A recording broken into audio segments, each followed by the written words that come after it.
And joining me now, I'm very happy to say, is Christopher Ruddy, the CEO of Newsmax Media. Hello, sir. Steve, great to be on with you. Well, it's great to talk to you. And two great pieces which folks could access by going to newsmax.com/insiders/Ruddy. Let's talk first of all about the call that you received last Tuesday from a guy named Donald Trump. Well, it is true. The President-elect did give me a ring last Tuesday, and we spoke for a brief time. And I congratulated him on an incredible victory, a surprising victory at that. And he thanked me and Newsmax for our early and fair coverage through the years. I think we've probably done the early cover stories on Newsmax magazine about Trump's presidential aspirations and the fact that he was actually a very serious contender.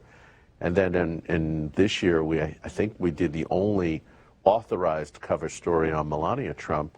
So we have a long history, as you know, Steve, of friendship and relationship with the president-elect, and it was really nice to get that call. Yeah, no, kudos to you. That has to be a great honor. And I remember the first guest on the Steve Malzberg show almost 4 years ago was Donald Trump, long before he announced for the presidency. You say some interesting things. You say that you found him to be very, very relaxed. Describe his demeanor, his tone, and why you think that might be the case at the point that he called you.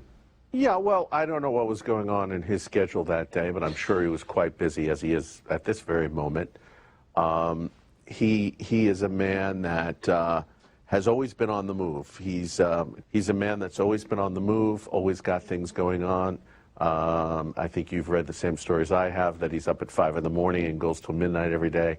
So he's a guy of action. And I just found him to be very focused and very clear. Usually he's got a lot of things going on, but I think, again, I sense this contentment, as I wrote in the article, this is his moment. He knows his moment has arrived. He's wanted to be president for a very long time. You know, many people talk about the boyhood dream of a lot of kids that want to grow up to be president. I think Donald had that from a very early age. He's been talking about it for a long time. And the backdrop of all of this is he and I have had a relationship. I've known him for about 20 years, known him very well for well over a decade. I've been a member of a couple of his clubs. I've been with him many times, not in a journalistic setting, but a private, informal setting, so you get to know the person. And I think that this is an opportunity he's wanted for a long time. And I think he has a powerful opportunity to reshape America and the world. You say something very interesting in the piece that you wrote, The President-elect Calls. You say that despite the fact that he's been a businessman his whole life, Trump has the best retail political skills of any politician you've ever seen. Only Bill Clinton comes close, and this is going to be very useful to him. How did he develop into that, in your view? Well, I don't know his whole life and his upbringing, but he just has a natural political way about him. He's got great interpersonal skills. He's got a lot of charm. He's very generous with people, and I think that comes through. You know, a lot of people don't know this, but he was raised and went to a church called Marble Collegiate Church in Manhattan, and the pastor of that church was a very famous religious minister named Norman Vincent Peale. Dr. Peale wrote the best-selling book, The Power of Positive Thinking. And I believe that he had one of the best effects on Donald Trump, and nobody's really talked about this. Trump was actually very close to Peale and regularly attended his churches throughout most of his life while Peale was alive. So I think he had a very big influence, and Peale created the sort of self-help, you can do it, positive motivation movement that Donald so personified.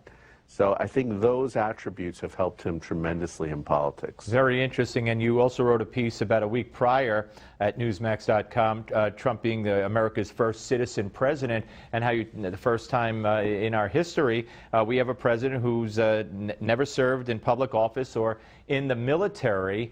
I assume from everything we've talked about so far, you don't think that's going to be a detriment by any means. How will that be a positive, do you believe? Well, I'm hopeful it will be positive, but the jury's still out. It's hard to make a judgment before somebody does his job. This is a unique opportunity because never before has there been somebody outside the political system or the military, as you just stated. And it's interesting the press isn't really talking about it that much, but it is really a true outsider coming in, and he can have this opportunity because he doesn't really owe anyone. The other thing, because he's wealthy and because he didn't really take the type of donation money other candidates have in the past, he really doesn't have the same political IOUs that he had, that most of these folks have.